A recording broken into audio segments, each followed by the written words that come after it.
وسلم على رسوله الكريم أما بعد فأعوذ بالله من الشيطان الرجيم بسم الله الرحمن الرحيم والله جعل لكم من أنفسكم أزواجا وجعل لكم من أزواجكم بنين وحفظة ورزقكم من الطيبات أفبالباطل يؤمنون وبنعمة الله هم يكفرون وَيَعْبُدُونَ مِن دُونِ اللَّهِ مَا لَا يَمْلِكُ لَهُمْ رِزْقًا مِّنَ السَّمَاوَاتِ وَالْأَرْضِ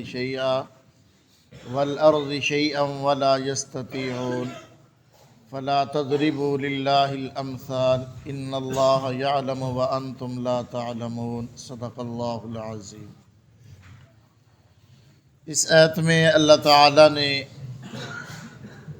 اپنی ایک خاص نعمت کا ذکر کیا، جس کا ذکر پرسوں کو بھی کچھ ہوا تھا کہ اللہ وہ ذات ہے جس نے تمہارے ہی جنس سے تمہارے لیے بیویاں بنائیں اور بنایا تمہارے لیے تمہاری بیویوں سے تمہارے بیٹے اور پوتے۔ تو بیٹے اور پوتوں کا ذکر کیا ہے اللہ تعالیٰ نے۔ تو علماء نے لکھا ہے کہ بیٹے اور پوتے کا ذکر کر کے اللہ تعالیٰ نکاح کے مقصد کو بتانا چاہتے ہیں کہ شادی کا مقصد نسل کو بڑھانا ہے۔ نکاح کے مقاصد میں سے ایک اہم مقصد وہ انسانی نسل کو بڑھانا ہے۔ نبی پاک صلی اللہ علیہ وسلم کے پاس ایک صحابی حاضر ہوئے، عرض کیا یا رسول اللہ صلی اللہ علیہ وسلم، میں فلاں عورت سے شادی کرنا چاہتا ہوں۔ تو آپ صلی اللہ علیہ وسلم نے خاموشی اختیار کی۔ تو آپ نے پوچھا کہ اولاد کے بارے میں کیا خیال ہے؟ اس نے کہا جی اس کے ہاں اس سے بچہ پیدا نہیں ہوگا۔ آپ نے انکار کر دیا، منع فرما دیا۔ دوسرے دن پھر آئے، کہا جی فلاں عورت سے شادی کرنا چاہتا ہوں لیکن اس سے بچہ نہیں پیدا ہوگا۔ آپ نے انکار کر دیا۔ تیسرے دن پھر اس نے یہی سوال کیا۔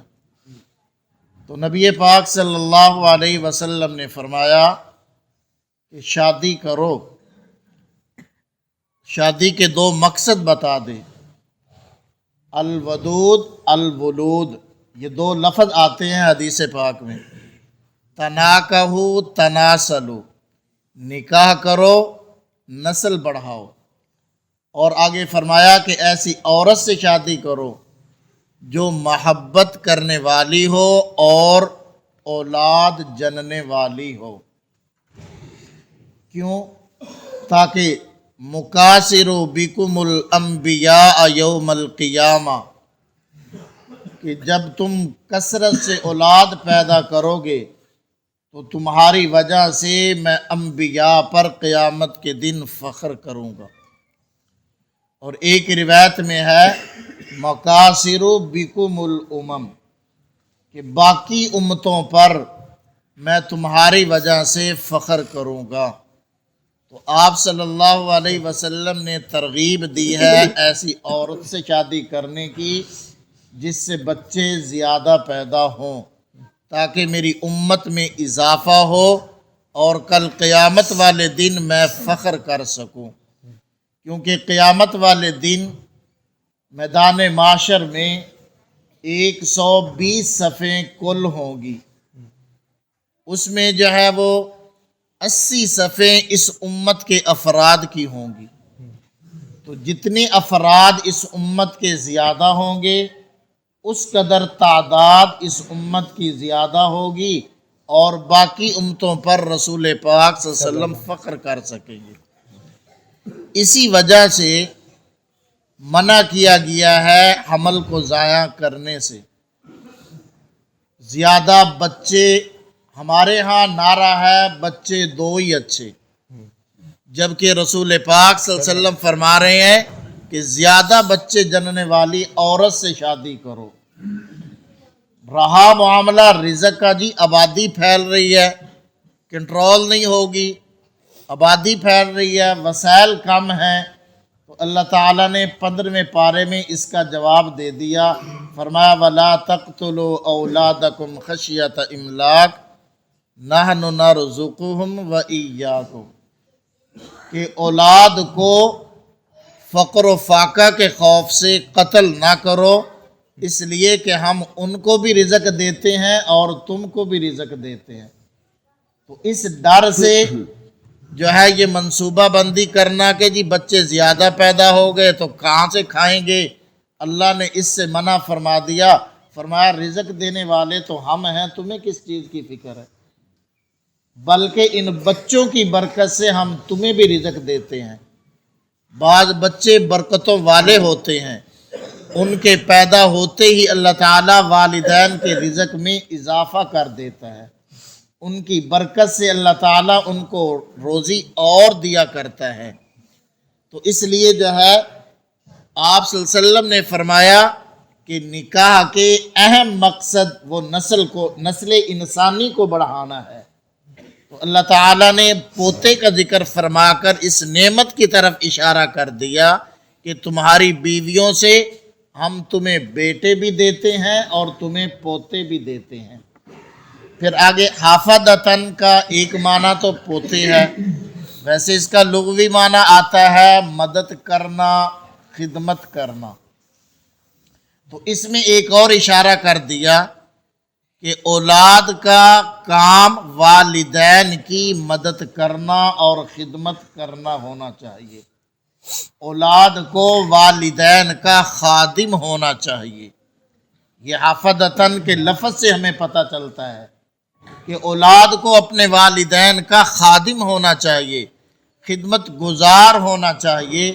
جو اولاد اپنے والدین کی خدمت نہیں کر سکتی، جو اولاد مشکل وقت میں اپنے والدین کی مدد نہیں کر سکتی، جو اولاد بڑھاپے میں اپنے والدین کے کام آنے کے لیے تیار نہیں ہے، وہ اولاد ناکام ہے، دنیا کے اندر بھی آخرت کے اندر بھی۔ وہ دنیا کے اندر بھی خسارے میں ہے، آخرت کے اندر بھی خسارے میں ہے۔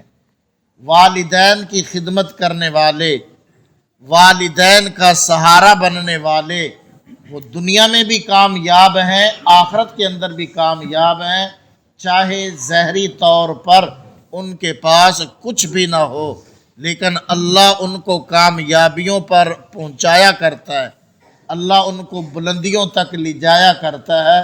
تو اس میں اشارہ کر دیا کہ اولاد والدین کی خادم بنے، ان کی خدمت گزار بنے، ان کی خدمت کرنے والے، وہ اللہ کی نظروں کے اندر بھی کامیاب ہیں۔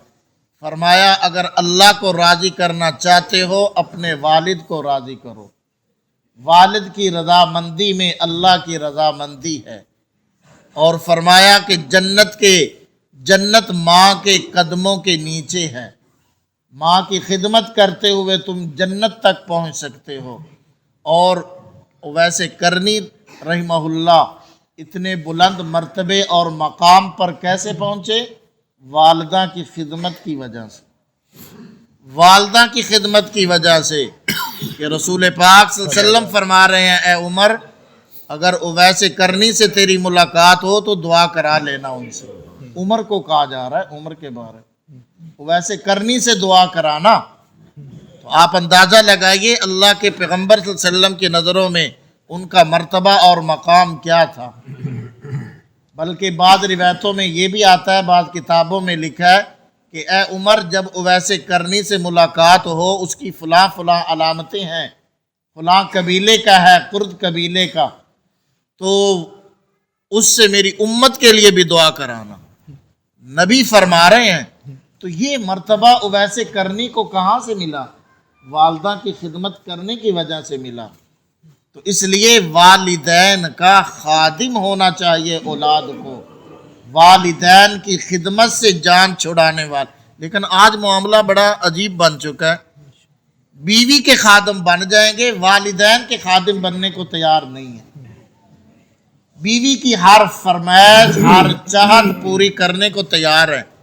والدین سے کبھی پوچھا تک نہیں کہ آپ کی بھی کوئی خواہش ہے، آپ کی بھی کوئی تمنا ہے، آپ کی بھی کوئی چاہت ہے؟ نہیں جی۔ ٹھیک ہے، بیوی کا حق اپنی جگہ پر ہے، لیکن یہ مطلب نہیں کہ بیوی کے حقوق ادا کرتے ہوئے آپ والدین کو نظر انداز کر دیں، یا والدین کے حقوق ادا کرتے ہوئے بیوی بچوں کو نظر انداز کر دے۔ نہیں، تمام کے حقوق ادا کریں، بیوی کو اس کے مرتبے پر رکھیں، والدین کو ان کے مقام پر رکھیں۔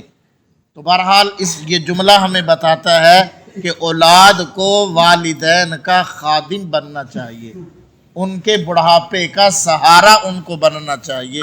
اللہ ہمیں سمجھنے کی، عمل کی توفیق